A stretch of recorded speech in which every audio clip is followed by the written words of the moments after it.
कर जी, आपको मैं नमन करता हूँ, वंदन करता हूँ। और आज हमारी सरकार ने, आपकी जनता की, सबकी सरकार ने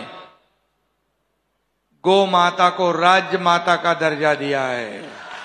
ভোটমুখী মহারাষ্ট্রে এবার সরকারিভাবে গরুর কপালে জুটে গেল মায়ের তকমা। মহারাষ্ট্রের এনডিএ সরকারের তরফে সোমবার আনুষ্ঠানিকভাবে জানিয়ে দেওয়া হয়েছে এখন থেকে রাজ্যের রাজ্য মাতা হিসেবে বিবেচিত হবে গরু। তবে এই সম্মান শুধুমাত্র প্রযোজ্য হবে দেশি গরুর ক্ষেত্রে। বলার অপেক্ষা রাখে না দেশে প্রথমবার এমন পদক্ষেপ নিল কোন রাজ্য। সোমবার মহারাষ্ট্র সরকারের তরফ থেকে এই সংক্রান্ত বিজ্ঞপ্তি জারি করে বলা হয়েছে, ভারতীয় ঐতিহ্যের এক গুরুত্বপূর্ণ অংশ হল দেশি গরু। বহুযুগ ধরে এ গরু আধ্যাত্মিকতা তো বটেই, আর্থসামাজিক ও আয়ুর্বেদে উল্লেখযোগ্য অবদান রেখে এসেছে। গরুর উপকারিতা তুলে ধরে আরও বলা হয়েছে, মানুষের খাদ্যে দেশি গরুর দুধ, আয়ুর্বেদ চিকিৎসায় গোবর ও গোমূত্র অবসান উল্লেখযোগ্য। এ বিষয়গুলিকে গুরুত্ব দিয়ে গরুকে রাজ্যমাতার মর্যাদা দেওয়ার সিদ্ধান্ত নিয়েছে মহারাষ্ট্র সরকার। যদিও মহারাষ্ট্রের বিধানসভা নির্বাচনের প্রাক্কালে শিলডে সরকারের এই ঘোষণাকে পুরোপুরি রাজনৈতিক চাল হিসেবে দেখছে ওয়াকিবহাল মহল। হিন্দু ভাবাবেগে চিরকালই আলাদাই মর্যাদা পেয়ে এসেছে গরু। সেই ভাবাবেগ থেকেই দেশের নানা প্রান্তে ধর্মীয় হিংসা ও বিদ্বেষের ছবিটাও অচেনা নয়। ভারতের মতো দেশে ভোটের বাজারেও গো আবেগ কাজ করে ম্যাজিকের মতো চলতি বছরই মহারাষ্ট্রের রয়েছে বিধানসভা নির্বাচন।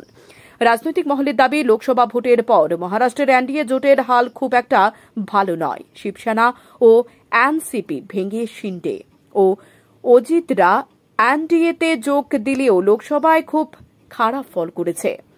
বিধানসভা নির্বাচনে ঘটি উল্টে যেতে পারে আশঙ্কা করে হিন্দু ভোটারদের মন পেতে এই পদক্ষেপ।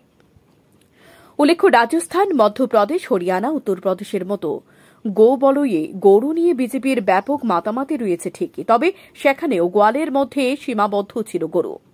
সরকারি ক্ষেত্রে এমন অভিজাত তো কখনো তাদের কপালে জুটেনি। এদিকে মহারাষ্ট্রের মতো রাজ্যের রাজনীতিতে গরু নিয়ে যেভাবে মাতামাতি না থাকলেও এ ঘোষণা প্রশ্ন তুলতে শুরু করেছে। রাজনৈতিক মহলের দাবি, ইন্ডিয়া জোটের কাছে ধাক্কা খাওয়ার পর ক্ষমতা ধরে রাখতে শিন্ডে কতখানি বেপরোয়া হয়ে উঠেছে এই ঘটনায় সেটারই প্রমাণ করে। সময় ত্রিপুরা।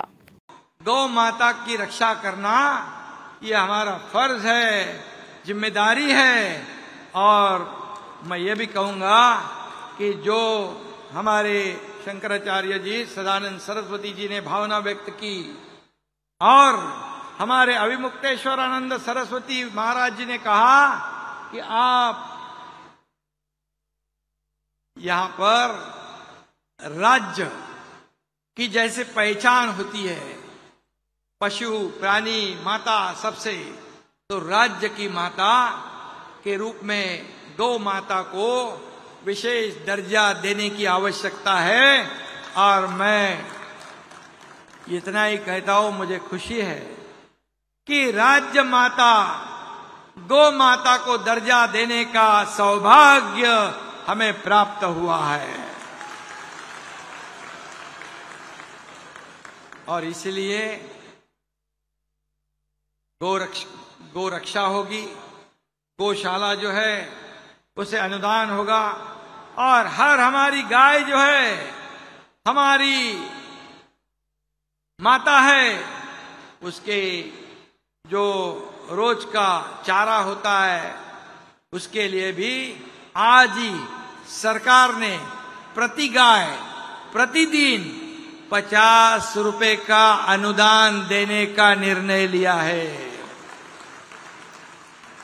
अभी ज्ञात हुआ हमको, प्रताप सरनाईक जी ने अपने मुख्यमंत्री एकनाथ शिंदे जी की बात हमको बताई कि प्रत्येक गौशालाओं की प्रत्येक गायों को प्रतिदिन 50-50 रुपए ग्रांट किया जाए। कर जी, आपको मैं नमन करता हूँ, वंदन करता हूँ।